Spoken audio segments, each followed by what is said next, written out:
Hello, my name is Dina Wulinsky, and I'm a Career Development Advisor at the University of New Haven. Today I'd like to talk to you a little bit about the preparation involved when applying to graduate and professional schools. So what is graduate school and what is professional school? While we use these terms interchangeably, they might mean slightly different things depending on the program you're applying to. Graduate school tends to refer to a formalized program of study specific to an academic discipline. So some examples could be history, psychology, or fine arts. What is professional school?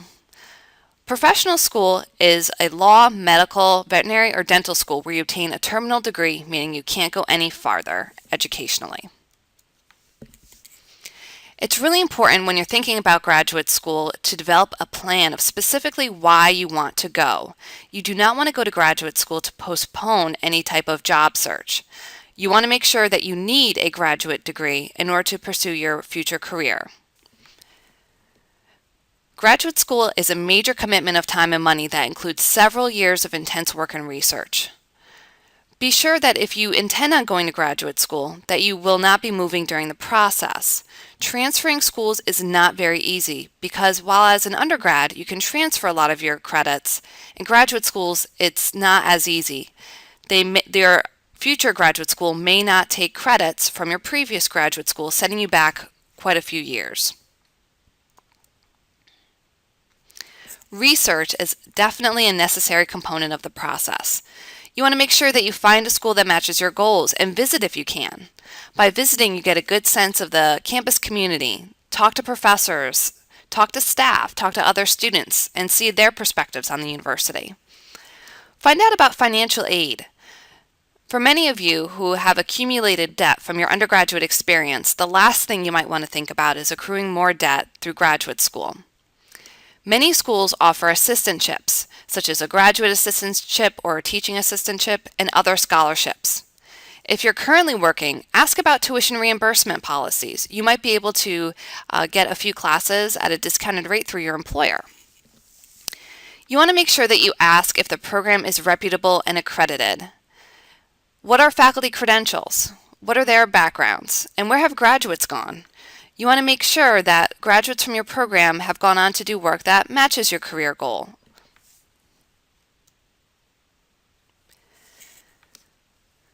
So how many schools should you be applying to? The general rule of thumb is 4 to 8. And you want to make sure that you start this process about 1 year before you intend to start. You'll need a lot of items when you apply to graduate school, and you want to make sure that everything is lined up in enough time. Some schools have rolling deadlines or accept applications on a rolling basis, meaning that they take them during the year and they will assign you to a starting semester depending on when they get your application. Some of them, especially more competitive programs, especially for law degrees or medical degrees, they have specific deadlines. So it's important to be aware of what deadlines do exist. So what will you need to apply? You will need entrance exam results. This will depend on the program you are applying to. You will need a resume, all of your college transcripts. So if you have a degree from a community college as well as a four-year university, you need to supply those, as well as potentially any schools that you transferred from. A personal statement. You will have to follow guidelines provided by the graduate school in order to write your personal statement. Letters of recommendation from faculty, staff, previous employers, and a completed application and fee. Most applications are done online. This is a list of entrance exams that you may need to look into to be admitted into a specific program. For a lot of business schools, the GMAT is needed. The MCAT is required for most medical programs, and the LSAT is required for law schools. The GRE may or may not be required for other programs. It depends on that school's criteria. And there's also the DAT, the dental admission test, if you're considering dental school. It's important to take the entrance exams the spring or summer before you indicate that you want to go to graduate school. That way, scores can be processed in a timely manner and you can be ready to go. Many students ask, who should I ask for recommendations? Who's a proper person that can give me some feedback on my work ethic and my study habits? Here are some guidelines. You want to make sure that the writer is familiar with you. So supply some important background information as necessary. Sometimes it's nice to include a resume if you haven't met with a person fairly recently.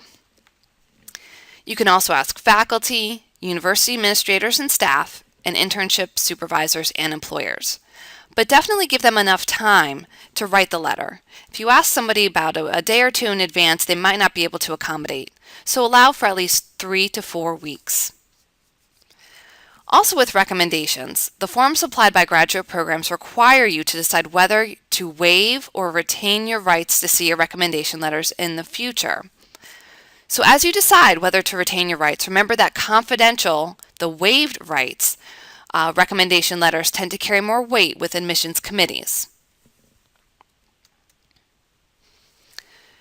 So you might be weighing if you want to go to graduate school now, right after graduation, or wait a little bit, maybe after you've worked in the field for some time and you've had some additional time to think about your career goals. Here are some benefits for attending directly after graduation.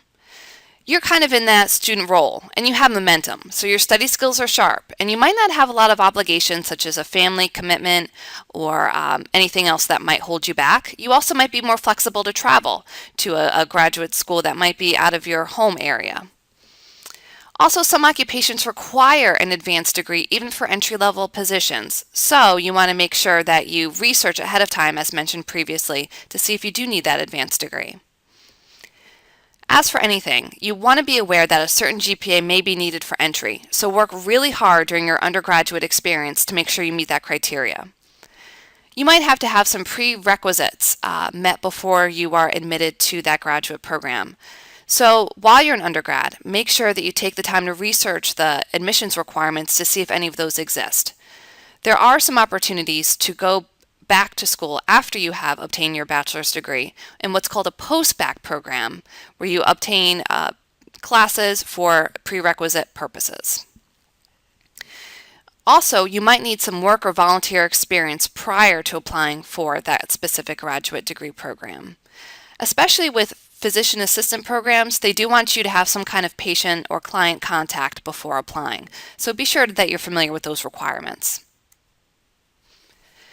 If you do wait, it could be a benefit because you crystallize your career goals, so you kind of have a better sense of what you want to do after you've worked a little bit. Some graduates, as mentioned before, graduate programs do require work experience depending. You bring a different view and a broader view to your studies and your classmates. You have a more mature outlook on school and work potentially. And some employers may help you pay, as mentioned before. Based on the grade that you receive in the class, you might be able to get full reimbursement or partial reimbursement, but usually the degree has to be related to your occupation in some way, shape, or form. So what should you expect once you're admitted to a graduate degree program? Whereas an undergraduate, you're typically accustomed to taking about 15 credits per semester. Usually at the graduate level, 9 to 12 is full-time because the work is more intensive. Class sizes tend to be smaller, so you might be in classes between 6, 8, and 12 students, and they're usually offered in the evenings to accommodate working adults. You will most likely have a concentration within your degree and follow your program with the same group of students, so you'll get to know some of your fellow students pretty well. I wanted to provide you some resources for future research. If you simply Google these, you should be able to come up with the website. But Peterson's Guide to Graduate Schools is an excellent resource to do some general graduate school research. There's also Graduate School Profiles and GradView that also do similar things.